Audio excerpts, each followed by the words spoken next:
My question, Senator Cardin, is what does that mean? What is regular order? Well, put me down with them. I would like to see us return to regular order. There's no such thing as regular order, but I think what we're all referring to is that where the Senate would take up issues, have open debate, members offer amendments, have those amendments voted on, and ultimately having the majority of senators agree on whether the bill should pass or not. But it was open debate. We weren't afraid to bring up amendments and vote on issues, even though they were controversial.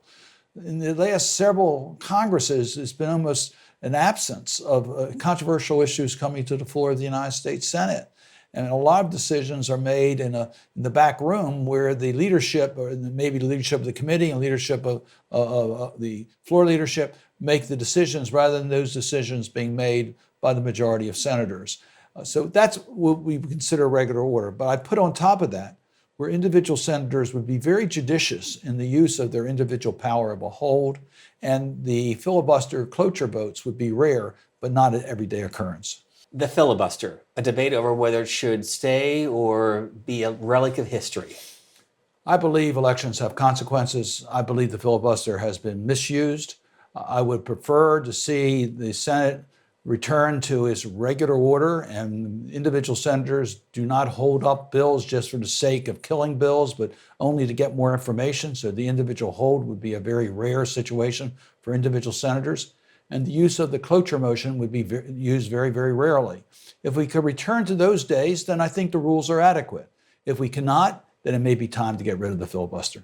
So that would be a return to regular order. If you present that idea to Speaker Mike Johnson, his reaction would be what? He agrees with it completely.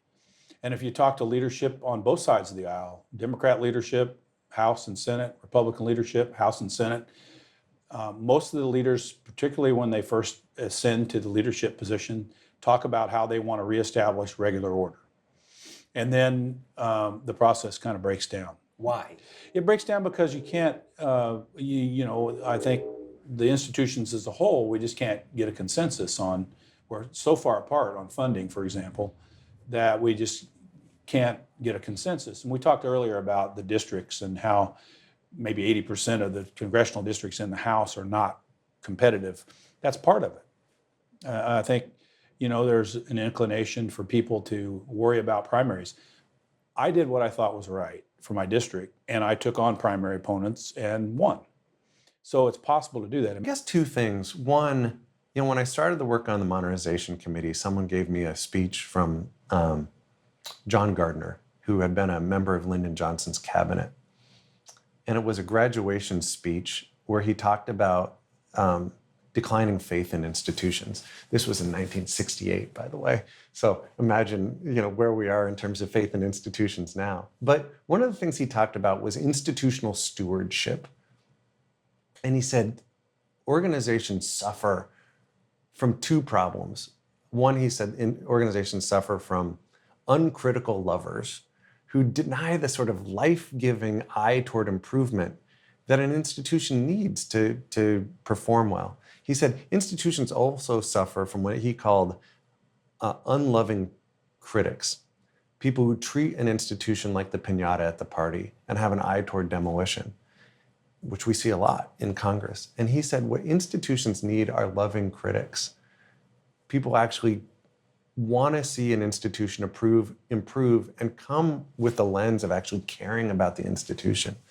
What's been great over the course of the years working on this modernization effort, with a whole lot of people in the building and with extraordinary folks outside of the building, of this sort of fixed Congress cohort that has been involved in this, is that there are so many loving critics. And I think there are actually more now than there were when I started the work on modernization. There are more people who are loving critics of the institution. And that gives me hope for the future. And the final thing I'll just say, I used to call myself a genetic optimist, and then someone gave me a quote from Rabbi Jonathan Sachs that said there is a difference between optimism and hope. He said, optimism is a passive virtue. It's the belief that things will get better. He said, hope is an active virtue. It's the belief that together we can make things better. He said, it doesn't take courage to have optimism, but it does take courage to hope. And I like that. One, because it appreciates that we have agency, all of us, members of Congress, the people we represent, all have agency to make things better. And secondly, it uses the word we.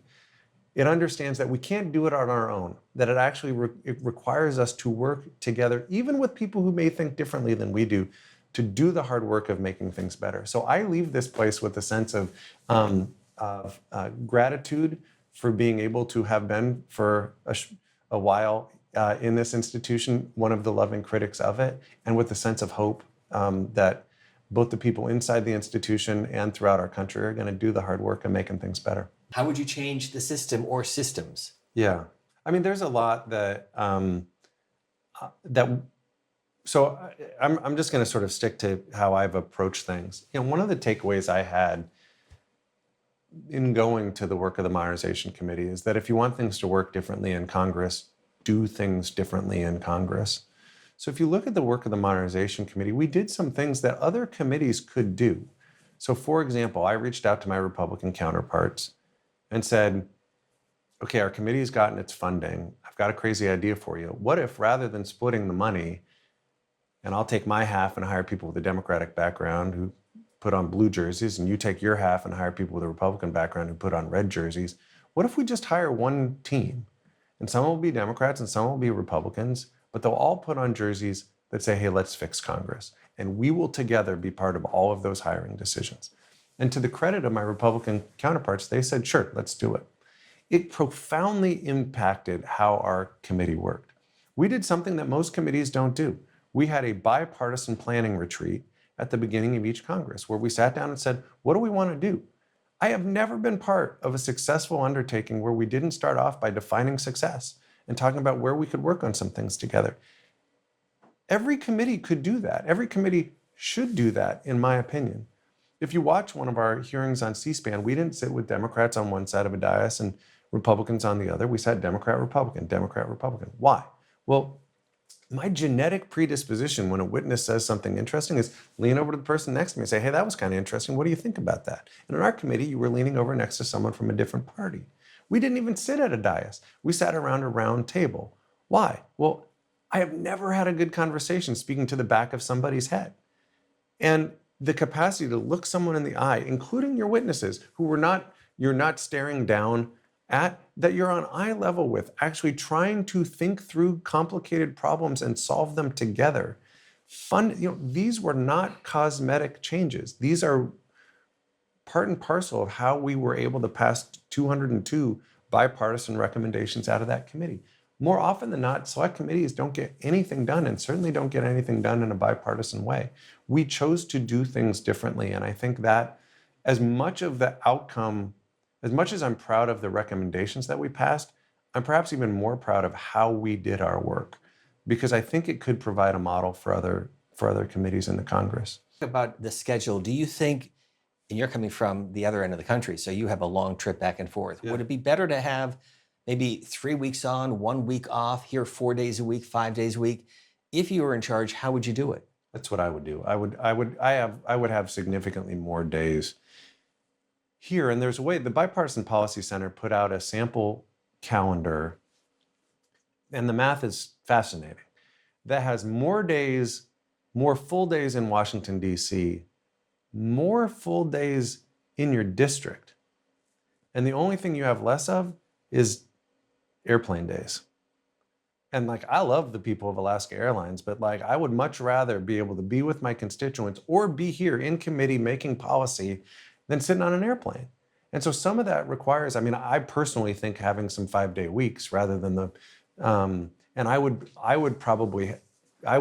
so if you made me benevolent dictator, I would start with the evening votes on a Monday. I would run all the way through till Friday at 5. And then I would start the next Monday at 9 a.m. and I'd go all the way through till Friday at noon. And then you have substantially more full days. And you could do that 2 weeks on, 2 weeks back in the district, and you would still have far more days in DC, in committee, and more days in your district, just fewer days traveling. It's one of the things that I think they ought to consider doing is doing something like building a dormitory and doing something on housing to where it can be easier for members to actually work. And let me give an example. When I first came to Congress, I had a house and it was about a 15-minute walk away. And so I was walking at night 15 minutes, walking back the next day for 15 minutes. I know people that live much farther out. if you have a place that's on campus and just, we don't need anything nice, give them dorm rooms. I think it makes it much easier for your logistics. You can be right there. You can, you can have food and other things that are accessible, sort of like a military facility.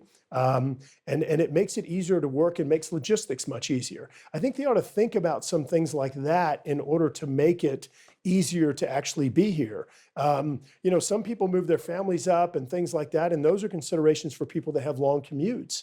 But I think the work. I think you've got tension no matter what you do. If you keep people here for 2 weeks or you keep them here for 4 days, you're going to have pros and cons with each. And I think you can do some combination of the two and probably be more effective here.